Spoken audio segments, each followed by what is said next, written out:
কবরের পাশে দাঁড়ায় বললেন কুম বিইذنিল্লাহ। একজন লোক সাথে সাথেই সাদা সাদা চুল, সাদা সাদা দাড়ি দাঁড়ায় গেছে। দাঁড়ায় বলতেছে আসসালামু আলাইকা ইয়া নবিয়াল্লাহ। ঈসা তো আশ্চর্য হয়ে গেছে, বেটা বলে কি?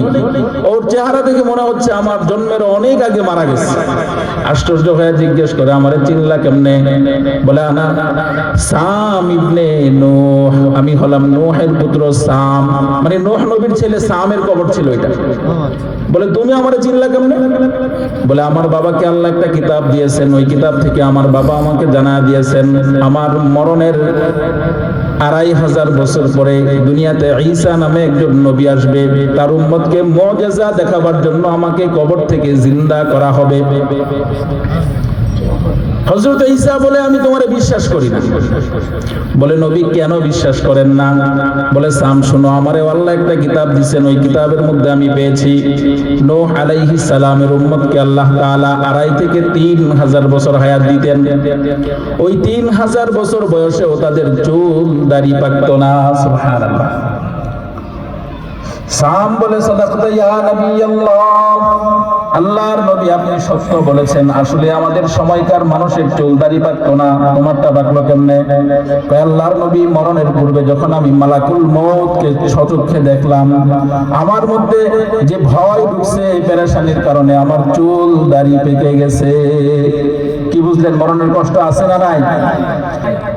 খুদ রাসূল করিম সাল্লাল্লাহু আলাইহি ওয়াসাল্লাম মরণের পূর্বে মালাকুল মউত বুকের উপরে একটা হাত রাখছে।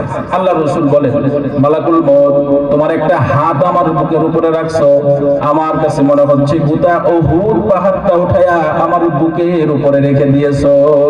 এত কষ্ট হচ্ছিল। নবী তো দয়ালু নবী ছিলেন, উম্মতকে মায়া করতেন।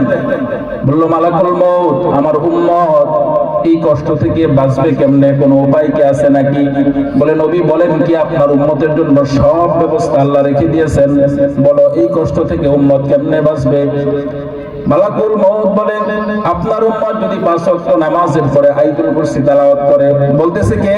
মালাকুল মউত। খেয়াল রাখবেন, মালাকুল মউত বলে আপনার উম্মত যদি 5 ওয়াক্ত নামাজের পরে আয়াতুল কুরসি তেলাওয়াত করে, তাহলে রব্বুল আলামিন মরণের যন্ত্রণা থেকে আপনার উম্মতকে বাঁচায়া দিবেন। সুবহানাল্লাহ। আজকে এই একটা আমল অন্তত সাথে করে নিয়ে যাবেন, আমরা 5 ওয়াক্ত নামাজের পরে আয়াতুল কুরসির উপরে আমল করব। আল্লাহ কুরআনুল কারীমের মধ্যে বলেছেন ইন্নাল্লাযীনা ইয়াকুলুনা আমওয়ালাল ইয়াতামা যুলমা ইন্নামা ইয়াকুলুনা ফি বুতুনিহিম নার। ইতিমের সম্পদ অন্যায়ভাবে যে ভক্ষণ করবে সে যেন পেটের মধ্যে আগুন ঢুকাইল। কি ঢুকাইছে? আগুন ঢুকাইছে। তো ওইরকম আবু জাহেল এখনো পর্যন্ত সমাজে আছে না নাই? আপনারা হা বললেও আছে, না বললেও আছে। ভাই যদি একজন মারা যায়, নাবালেগ ভাতিজার সম্পদ চাচাই কিভাবে মেরে খাবে, এই জন্য চাচার ঘুম হারাম হয়ে যায়। আছে না এরকম চাচা আবু জাহাল? এখনো পর্যন্ত আছে। আমরা কি এতিমের সম্পদ মেরে খাবো না তার দায়িত্ব নিব? এতিমের দায়িত্ব নিব। এতিমের দায়িত্ব নিলে অনেক ফজিলত। আপনাদের খুশনসিব, আপনাদের চোখের সামনে একটা মাদ্রাসা আছে, গরিব ছেলে পেলে এতিম বাচ্চারা এখানে লেখাপড়া করে। যদি পারেন কখনো এতিমের একটু সহযোগিতায় আগায় আসবেন।